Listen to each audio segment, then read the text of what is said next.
दोस्तों, अगर आप ये जानना चाहते हैं कि एक इंसान कितनी यातना बर्दाश्त कर सकता है, तो आपको दुनिया के 8 सबसे खौफनाक विशेष सैन्य बलों की ट्रेनिंग के बारे में जानना होगा। नंबर 8, जेडब्ल्यू ग्रोम, पोलैंड।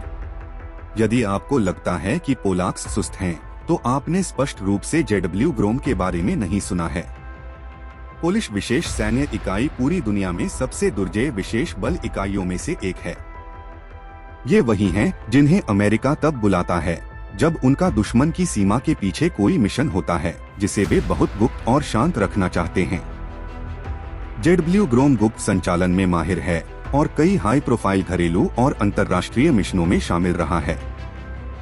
यदि आपने जेडब्ल्यू ग्रोम के बारे में नहीं सुना है, तो मुझे आश्चर्य नहीं होगा, क्योंकि वे आमतौर पर छाया में काम करते हैं। वे एक जोरदार, अत्यधिक मांग वाले प्रशिक्षण रेजिमेंट से गुजरते हैं, जिसमें पलायन और चोरी, अस्तित्व, आतंकवाद विरोधी और बंधक बचाव प्रशिक्षण शामिल है। हालांकि सबसे कठिन मुकाबला गोताखोरी प्रशिक्षण है। इस अभ्यास के लिए एक सैनिक को विभिन्न कार्य करते समय और यहां तक कि युद्ध करते समय ठंडे पानी में 2 मिनट तक अपनी सांस रोककर रखने में सक्षम होना चाहिए। कहने की जरूरत नहीं है, बहुत से लोग दुनिया के सर्वश्रेष्ठ लड़ाकों में से एक बनने के लिए अनिवार्य रूप से यातना सहने के लिए तैयार नहीं हैं। इसके अलावा उन्हें शराब पीने और अपने काम से इतर लड़ाई झगड़े में शामिल होने से पूरी तरह से मना किया गया है। उनके विशिष्ट प्रशिक्षण के कारण उन्हें बिना हथियार के भी बेहद खतरनाक माना जाता है, इसलिए पोलिश सरकार ने उन्हें नियंत्रण में रखना सुनिश्चित किया। पूरी इकाई में केवल 1500 सदस्य हैं। वे अत्यधिक विशिष्ट उपकरणों से लैस हैं, जैसे नाइट विजन गॉगल्स, विभिन्न ग्रेनेड और फ्लैशबैंग, सेंध लगाने वाले उपकरण और भी बहुत कुछ। उनकी पसंद का हथियार पोलिश निर्मित FBM-SBS मॉड्यूलर असॉल्ट राइफल है। यह हथियार एक ऑल इन वन राइफल है, क्योंकि यह मिशन के आधार पर राइफल को अनुकूलित करने के लिए विभिन्न घटकों का उपयोग कर सकता है। इसलिए यह अपनी बैरल की लंबाई, कैलिबर और सहायक उपकरण को बदल सकता है। यूनिट में ग्लॉक 17 और ग्लॉक 19 पिस्तौल, बरकला और coach MP5 submachine gun, Remington 870 shotgun और बेरेट M82 स्नाइपर राइफल भी हैं। जेडब्ल्यू ग्रोम एक मजाक के अलावा कुछ भी नहीं है।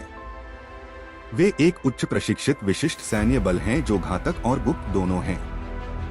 तथ्य यह है कि उनके पास इस सूची में अन्य लोगों के लिए प्रसिद्धि की कमी है। यह केवल दुश्मन की रेखाओं के पीछे काम करने वाले एक गुप्त युद्ध बल के रूप में उनके उत्कृष्ट कार्य की मान्यता है। फिर भी उन्हें अपने प्राथमिक विरोधियों, रूसियों तक पहुंचने के लिए एक लंबा रास्ता तय करना है। नंबर 7, अल्फा ग्रुप, रूस। रूस की सेनाएं थोड़ी संदिग्ध हैं, खासकर तब जब हमने यूक्रेन के खिलाफ युद्ध में उनकी तथाकथित सैन्य ताकत देखी। फिर भी हम रूसी सेना में सर्वश्रेष्ठ को कम नहीं आंक सकते, खासकर जब से उनका आदर्श वाक्य है, जहां भी अल्फा समूह दिखाई देता है, समझौता करना बंद करो। हाँ, इस विशेष इकाई का प्राथमिक लक्ष्य खत्म करना है। इसलिए स्वाभाविक रूप से उनकी रणनीति में आमतौर पर सभी को गोली मारना, फिर कुछ और गोली चलाना, 1 या 2 ग्रेनेड फेंकना और फिर सवाल पूछना शामिल होता है। इसे 2002 में प्रदर्शित किया गया था, जब चेचन आतंकवादियों ने मॉस्को थिएटर पर कब्जा कर लिया था। जब अल्फा ग्रुप ने कार्रवाई की, तो न केवल सभी आतंकवादियों को मार गिराया गया, बल्कि ऑपरेशन के दौरान 100 से अधिक बंधकों की भी मौत हो गई। जब आप मुसीबत में हो, तो आपको बचाने के लिए यह सबसे सुरक्षित इकाई नहीं है, लेकिन जब किसी खतरे को खत्म करने की आवश्यकता हो, तो यह असाधारण रूप से अत्यधिक प्रभावी है।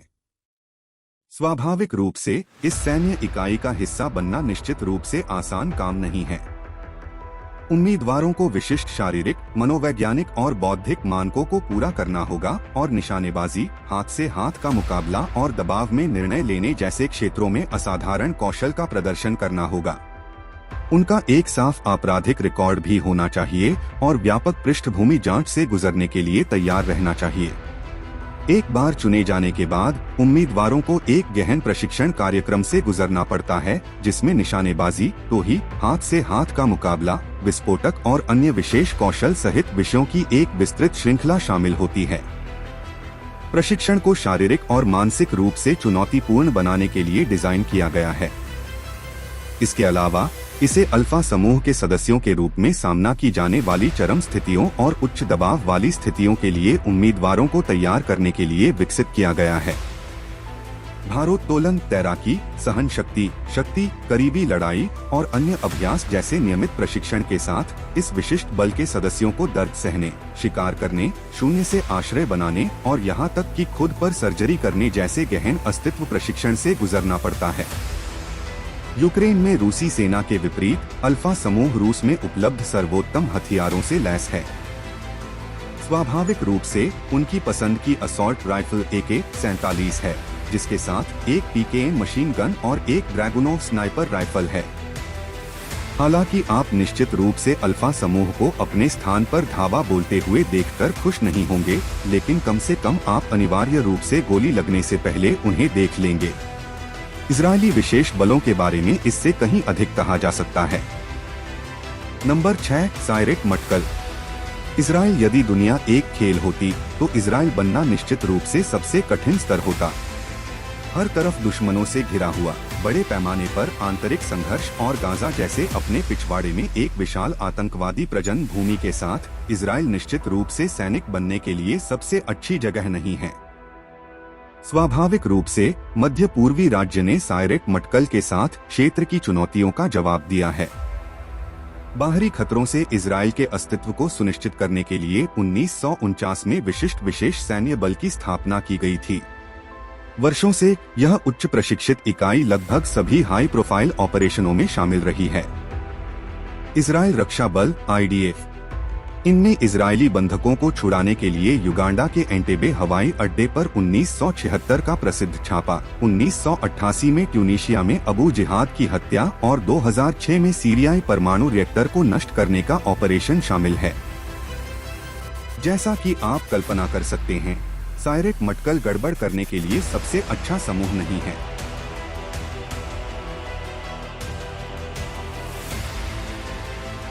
इसमें शारीरिक फिटनेस, निशानेबाजी, नेविगेशन, उत्तरजीविता कौशल, शहरी युद्ध में विशेष प्रशिक्षण, आतंकवाद विरोधी और बंधक बचाव शामिल हैं।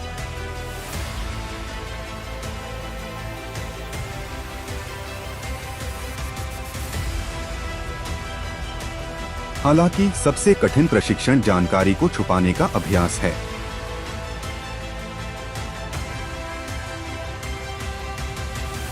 प्रत्येक उम्मीदवार का एक टीम द्वारा अपहरण कर लिया जाता है, जो उम्मीदवार को तोड़ने की कोशिश करने के लिए शारीरिक और मनोवैज्ञानिक यातना रणनीति की एक श्रृंखला का संचालन करती है।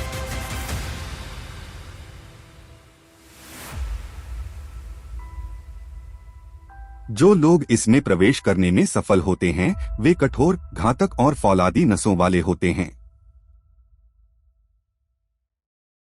इसलिए कम से कम आपके सिर पर गोली लगने से पहले आप उन्हें नहीं देख पाएंगे। आश्चर्य है कि आपके सिर के पीछे किस प्रकार की गोली लगेगी। खैर, सायरेट मटकल की पसंद का हथियार टैवर असॉल्ट राइफल और उजी सबमशीन गन है। साथ ही संयुक्त राज्य अमेरिका से M4 कार्बाइन और M16 राइफल जैसे आयातित हथियार भी हैं। सायरेट मटकल द्वारा उपयोग किए जाने वाले विशिष्ट हथियार उनके मिशन की आवश्यकताओं और पर्यावरण और ऑपरेशन की प्रकृति जैसे अन्य कारकों पर निर्भर हो सकते हैं। हालांकि एक बात निश्चित है, आपको अपना मुकाबला पसंद नहीं आएगा। अपनी अत्यधिक कुशल युद्ध क्षमताओं और रणनीति के बावजूद सायरेट मटकल की तुलना अमेरिकी सेना की सैन्य ताकत और इसकी तकनीकी और वित्तीय श्रेष्ठता से नहीं की जा सकती। Number 5, navy seal team 6 USA। यदि आपको कभी आश्चर्य हो कि अमेरिका के पास सार्वभौमिक स्वास्थ्य देखभाल प्रणाली क्यों नहीं है, तो बस उनकी सेना की जांच करें। निस्संदेह अमेरिका दुनिया की सबसे मजबूत सैन्य शक्ति है और यह इनमें से एक का घर भी है। पृथ्वी पर अब तक संचालित सबसे घातक, सबसे कुशल विशेष सैन्य इकाई नेवी सील टीम 6 अमेरिकी नौसेना विशेष युद्ध विकास समूह के रूप में जाना जाता है। उन्हें मुख्य रूप से आतंकवाद विरोधी और अपरंपरागत युद्ध संचालन का काम सौंपा गया है। स्वाभाविक रूप से इस विशिष्ट समूह का हिस्सा बनने के लिए आपको एक नियमित अमेरिकी सैनिक से कहीं अधिक होना होगा। यदि आप एक सामान्य इंसान से भी अधिक हैं, तो यह मदद कर सकता है, क्योंकि ऐसा लगता है कि उनका प्रशिक्षण कार्यक्रम सुपरमैन की आत्मा को भी कुचलने के लिए बनाया गया है। उम्मीदवार बुनियादी शारीरिक प्रशिक्षण से शुरुआत करते हैं। इसमें लुभावने कार्डियो के साथ साथ गहन शक्ति निर्माण अभ्यास भी शामिल हैं। प्रशिक्षण को और अधिक रोमांचक बनाने के लिए प्रशिक्षक किसी भी अभ्यर्थी के हाथ उसकी पीठ के पीछे बांधकर उसे पानी के तालाब में फेंक देंगे। वहां प्रशिक्षुओं को कार्यों की एक श्रृंखला केवल अपने दांतों से ही पूरी करनी होगी।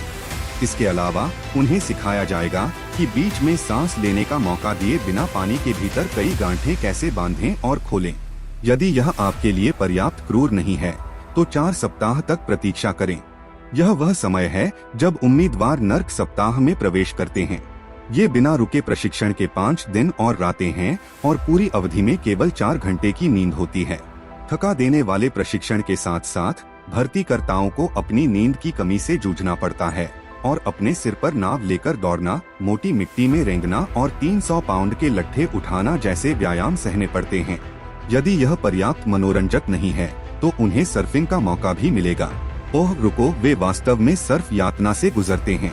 यह एक व्यायाम है जब आप खुले समुद्र में विशाल लहरों के खिलाफ संघर्ष की अनुभूति का अनुभव करने के लिए ठीक वहीं लेटते हैं जहां लहरें समुद्र तट से टकराती हैं।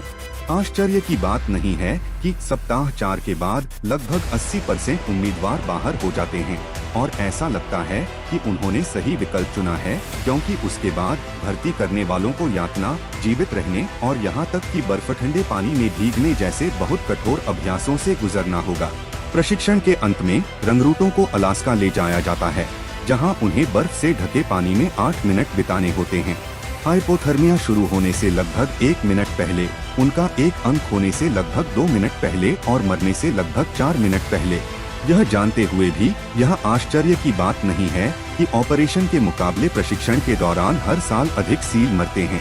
निसंदेह, यदि आप वह प्रशिक्षण पूरा कर लेते हैं, तो आप स्पष्ट रूप से तृप्तन से हैं और कोई भी चीज आपके रास्ते में नहीं आ सकती।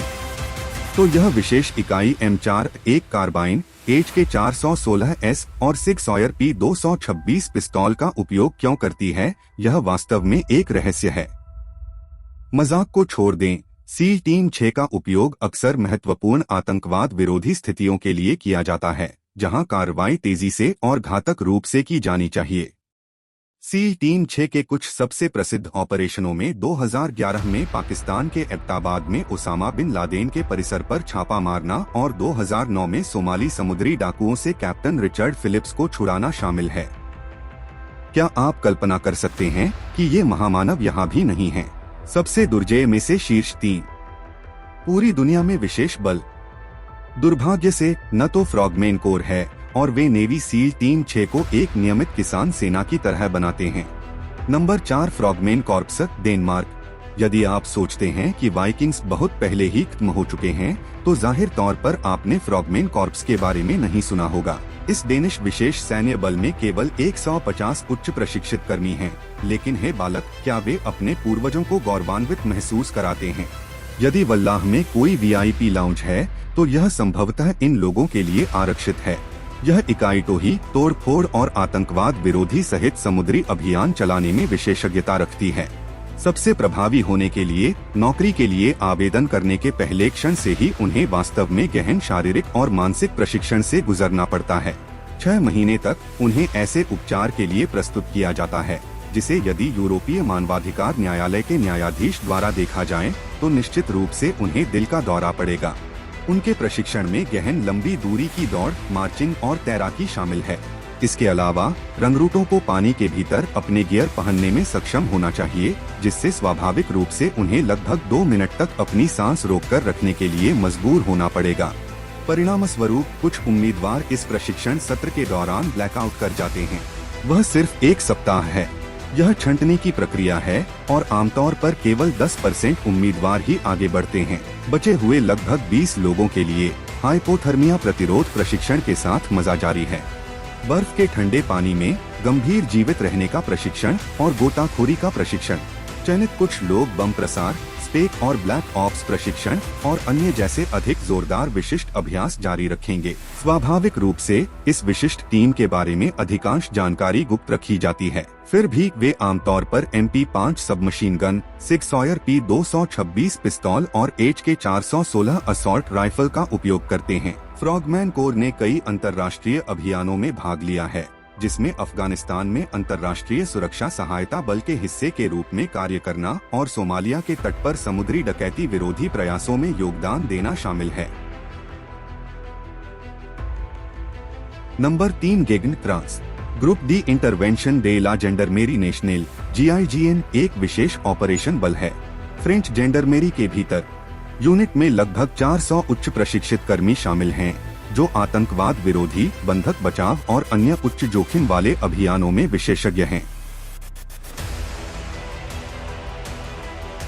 जैसा कि आप कल्पना कर सकते हैं, वे सिगरेट पीने और बैगुएट संभालने की विशिष्ट फ्रांसीसी रूढ़िवादिता नहीं है।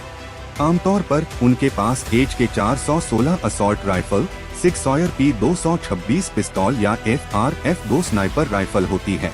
हालांकि वहां पहुंचने के लिए ये विशिष्ट इकाइयां वास्तव में आत्मा को कुचलने वाली भर्ती से गुजरती हैं। शुरुआत के लिए उम्मीदवारों को अपने हाथ और पैर बांधकर 50 मीटर तैरना होगा। यह कार्य शुरुआत में कमजोर लोगों को बाहर निकालने के लिए डिजाइन किया गया था। और आश्चर्य की बात नहीं, सभी उम्मीदवारों में से लगभग 50% को वास्तव में बचत की आवश्यकता है। इसके बाद 44 पाउंड के बैकपैक के साथ 5 मील की दौड़ है। जो लोग समय सीमा में काम पूरा कर लेते हैं, वे कुछ अत्यधिक मांग वाली शारीरिक और मानसिक चुनौतियों के साथ यातना जारी रखते हैं, जैसे कि 2 ड्रिल प्रशिक्षकों द्वारा जिरह के लिए प्रस्तुत किए जाने के दौरान 65 फुट ऊंचे अस्थिर तख्ते पर चलना। हालांकि ट्रस्ट शॉट की तुलना में यह कुछ भी नहीं है। इस अभ्यास में प्रशिक्षु को शारीरिक कवच पहनाया जाता है और उनकी छाती के ठीक सामने उनकी गर्दन से एक मिट्टी की डिस्क लटकाई जाती है। किकर यह है कि किसी अन्य उम्मीदवार को डिस्क शूट करनी होगी। किसी तरह इससे विश्वास को बढ़ावा मिलना चाहिए।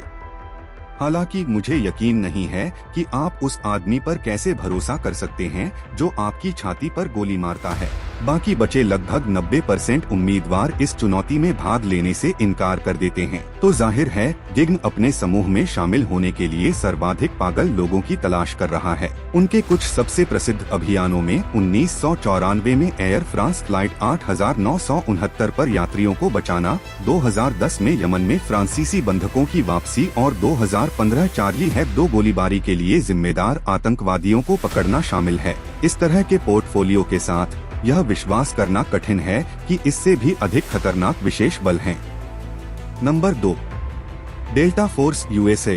यदि आपने इसी नाम से वीडियो गेम खेला है तो आप इस विशेष सैन्य इकाई के बारे में कुछ जान सकते हैं। फिर भी वास्तविक जीवन में वे आपसे कहीं बेहतर हैं और आप यह भी सोच सकते हैं कि वे कुछ चीट कोड का उपयोग कर रहे हैं। वे नहीं हैं। डेल्टा फोर्स 3 सबसे विशिष्ट अमेरिकी विशेष सैन्य इकाई है और इस तरह उन्हें अक्सर असंभव कार्य सौंपा जाता है। वे अत्यधिक गोपनीयता में काम करते हैं और उनकी रेजिमेंटों और दिन प्रतिदिन के प्रशिक्षण के बारे में बहुत कम जानकारी है। फिर भी यूनिट में लगभग 1000 कर्मचारी शामिल हैं और यह सबसे चुनौतीपूर्ण चयनों में से एक से गुजरता है जिसकी आप कल्पना कर सकते हैं। सबसे पहले और सबसे महत्वपूर्ण, एक उम्मीदवार के रूप में अर्हता प्राप्त करने के लिए आपको एक सक्रिय युद्ध में होना चाहिए और युद्ध में भाग लेना चाहिए। सौभाग्य से अधिकांश अमेरिकी सैनिकों के लिए अमेरिका पिछले 2 दशकों में सबसे शांतिपूर्ण देश नहीं था, इसलिए पात्रता इतनी बड़ी समस्या नहीं है। हालांकि पहले चरण से गुजरना है। इस विशेष इकाई का हिस्सा बनने के लिए आपको विध्वंस, आग्नेयास्त्र और नेविगेशन में विशेषज्ञ होना होगा। फिर भी प्रशिक्षण पाठ्यक्रम के दौरान इन कौशलों में उल्लेखनीय रूप से वृद्धि की जाएगी। हालांकि अभ्यासों को अत्यंत गुप्त रखा जाता है, लेकिन उन्हें किसी व्यक्ति की भावना और जीने की इच्छा को तोड़ने के लिए डिजाइन किया गया है। कुछ स्रोतों का दावा है कि उम्मीदवारों को हफ्तों तक रात में केवल 3 से 4 घंटे सोने के लिए छोड़ दिया जाता है, जबकि साथ ही उन्हें जोरदार शारीरिक और सहन शक्ति प्रशिक्षण के साथ उनकी सीमा से परे धकेल दिया जाता है। सभी उम्मीदवारों में से केवल 5% ही प्रशिक्षण के इस दुःस्वप्न को पूरा कर पाते हैं। ऐसा गुप्त विशेष बल अक्सर सुर्खियों में नहीं रहता है। फिर भी वे 1989 में बंधक स्थिति के बाद पनामा पर कब्जा करने में अपनी भूमिका के लिए जाने जाते हैं। इसके अलावा उन्हें 2003 में सद्दाम हुसैन को पकड़ने का काम सौंपा गया था और वे पाकिस्तान में ओसामा बिन लादेन के परिसर पर छापे में शामिल थे। हालांकि अंतिम शॉट उनका नहीं था। डेल्टा फोर्स के बारे में कई रहस्य हैं, लेकिन अभी मैं केवल यही सोच सकता हूं कि इन लोगों से बेहतर कौन हो सकता है। नंबर 1, सास यूके। जब दुष्ट ब्रिटिश गुर्गों की चर्चा की जाती है तो निस्संदेह जेम्स बॉन्ड का नाम दिमाग में आता है। हालांकि यह काल्पनिक चरित्र उनकी गुप्त एजेंसी में 6 से संबंधित है और सास की तुलना में वे लोग केवल नौसिखिया हैं। जब क्रूर बल की बात आती है तो अंग्रेज अपनी विशेष हवाई सेवा पर भरोसा करते हैं, जिसे SS इकाई के रूप में जाना जाता है। यह ब्रिटिश विशेष बल है जो आतंकवाद विरोधी, सीधी कार्रवाई, टोही और बंधक बचाव सहित विभिन्न अभियानों के संचालन के लिए जिम्मेदार है। SS में 4 रेजिमेंट शामिल हैं, जिनमें से प्रत्येक में कई ऑपरेशनल स्क्वाड्रन हैं। SS के भीतर कर्मियों की सटीक संख्या वर्गीकृत है, लेकिन अनुमान है कि यह लगभग 400 से 500 कर्मी हैं। स्वाभाविक रूप से ग्रह पर सर्वश्रेष्ठ सैन्य इकाई का हिस्सा बनने के लिए आपको केवल एक इंसान से कहीं अधिक होना चाहिए। दरअसल मुझे यकीन नहीं है कि देवताओं को भी अनुमति है। जो लोग SS प्रशिक्षण पाठ्यक्रम पूरा कर सकते हैं, वे किसी देवता से कम नहीं होंगे। आखिरकार उनका मुख्य युद्ध क्षेत्र कार्य बिना किसी नुकसान के दुश्मन की सीमा के पीछे कम से कम समय में जितना संभव हो उतना नुकसान पहुंचाना है। यह महत्वाकांक्षी लक्ष्य प्रशिक्षुओं को कठिन शारीरिक और मानसिक प्रशिक्षण से गुजरने के लिए मजबूर करता है। जबकि अधिकांश विशिष्ट दस्तों के पास अयोग्य उम्मीदवारों को बाहर करने के लिए एक कठिन सप्ताह होता है, SS के पास 5 महीने का कठिन प्रशिक्षण होता है। इसमें केवल 5 दिनों में 6 मैराथन शामिल हैं। और चूंकि यह स्पष्ट रूप से पर्याप्त कठिन नहीं है, इसलिए उम्मीदवारों को सभी मैराथन के दौरान अपने बैकपैक में 55 पाउंड ईंटें रखनी होंगी। स्वाभाविक रूप से ये मैराथन सड़कों और ग्रामीण इलाकों में नहीं, बल्कि पश्चिम और उत्तर के पहाड़ों में है। यह चयन इतना कठिन है कि अभ्यर्थियों के थकावट से मरने के मामले भी सामने आए हैं।